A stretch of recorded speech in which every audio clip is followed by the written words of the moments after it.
चलिए तो नमस्ते प्रणाम आप सभी को भाई और सबको हर हर महादेव।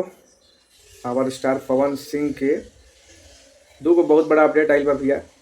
आज पूरा वीडियो भोजपुरी में बनाई काहे कि रोज हिंदी बोले नहीं।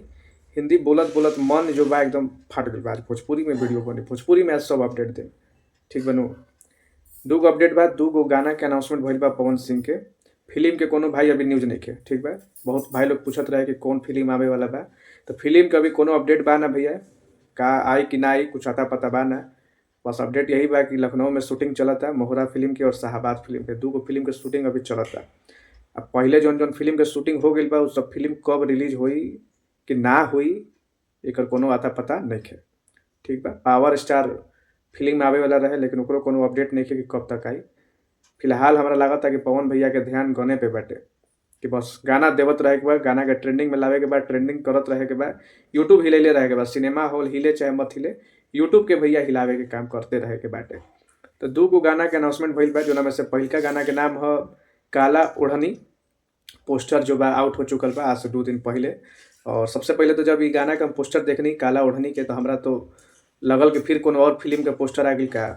काहे कि जिस तरह की जौना तरह की माने पोस्टर आइल बा काला ओढ़नी के, तो देखे से एकदम लागत है कि फिल्म के पोस्टर ह। गाना के पोस्टर लागते नइखे, लेकिन ई गाना के ही पोस्टर हटे काला ओढ़नी। और उम्मीद बा कि 2-3 दिन में ई गाना रिलीज होके वाला बाटे पवन सिंह के। बहुत माने खतरनाक भाई पोस्टर आइल बाटे, खतरनाक डेंजर बोले तो एकदम। बाकी गाना कैसन होई तो आई तब बुझाई। दूसरा एक और गाना का अनाउंसमेंट भइल हटे, एक और पोस्टर आज आउट भइल बाटे और उ गानवा के नाम हटे सड़िया के पिन। गाना के नाम हो सड़िया के पिन। ई गाना जो बाटे डीओ रही, माने पवन सिंह और शिल्पी राज के आवाज़ में। ठीक बनो। ई गाना में 2 आदमी बाटे, फीमेल में शिल्पी राज आ बाकी पवन भैया अपन बारन। ई गाना के पोस्टर आउट आज भइल है। गाना कब आई अभी एकरा हम बता नहीं सकत। पोस्टर आ जाइल बा, हो सकता है कि 2-3 दिन में टीजर आवे, ओकरा बाद गाना पूरा आवे। तो 2 गो गाना अभी बैक टू बैक आवे वाला बा, काला ओढ़नी और सड़िया के पिन।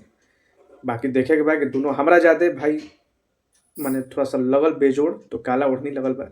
और वो गाना के हमरा भी बड़ा बेसब्री से इंतजार बा, काहे कि कुछ अलग लगल, हमरा हट के लगल। तो ये चलते हमरा इंतजार बा उ चीज़ के। सड़िया के पिन के जो पोस्टर आइल बा वो बिल्कुल अब जैसे एगो पहले सड़िया गाना आइल रहे पवन भैया के, तो वैसे ही ई भी गानवा के पोस्टर बा। तो कहीं ना कहीं लागत है कि माने वही टाइप की गाना हुई। तो ये दोनों गाना के बहुत बेसब्री से इंतजार बाटे। बाकी गाना आई तो फिर रिव्यू कल जाए कि गाना कैसन बा कैसन नहीं के। बाकी पवन भैया के गाना हो तो जाहिर सी बात भाई गाना बढ़िया होगी और गाना ट्रेंडिंग भी करी, जहाँ तक उम्मीद बा। काहे कि एने बीच तो जितना भी गाना पावर स्टार के आइल बाटे सब गाना ट्रेंडिंग कइले बा, तो जाहिर सी उम्मीद कर सकत आदमी कि इहो सब गाना ट्रेंड जरूर करी। बाकी फिल्म के कोनो अता पता भाई नहीं के। अब आप ही लोग कमेंट करी, आप ही लोग भैया पे प्रेशर बनाई कि वो फिल्म रिलीज करो जल्दी से जल्दी भाई। साल में एगो फिल्म आवता, एगो समय रहे कि पवन सिंह के साल में 15 गो फिल्म आवत रहे। आज के डेट में साल में एगो फिल्म आवता, तो कहीं ना कहीं बुरा तो लागत बाटे भाई, है ना।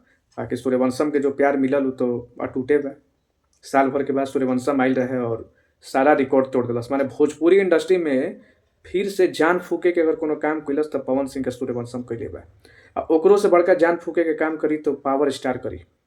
काहे कि जब पावर स्टार के टीजर आइल रहे तबे हमरा 100% ना 101% विश्वास हो गया रहे कि फिल्म भोजपुरी में एगो नया रिकॉर्ड बनाई।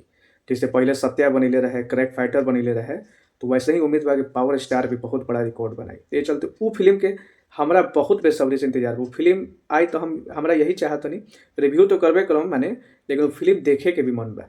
बहुत टाइम हो गई भोजपुरी फिल्म देखला, पवन सिंह के फिल्म देखला, तो हमरा तो मन बा कि पावर स्टार लागी तो हम फिल्म देखबो करब। बाकी रिव्यू तो अपना अलग जगह पे बाटे। ये चलते फिल्म के बड़ा इंतजार बा, लेकिन अब पता ना अभी तक ले कोनो अपडेटे नहीं कि कब आई कब ना आई।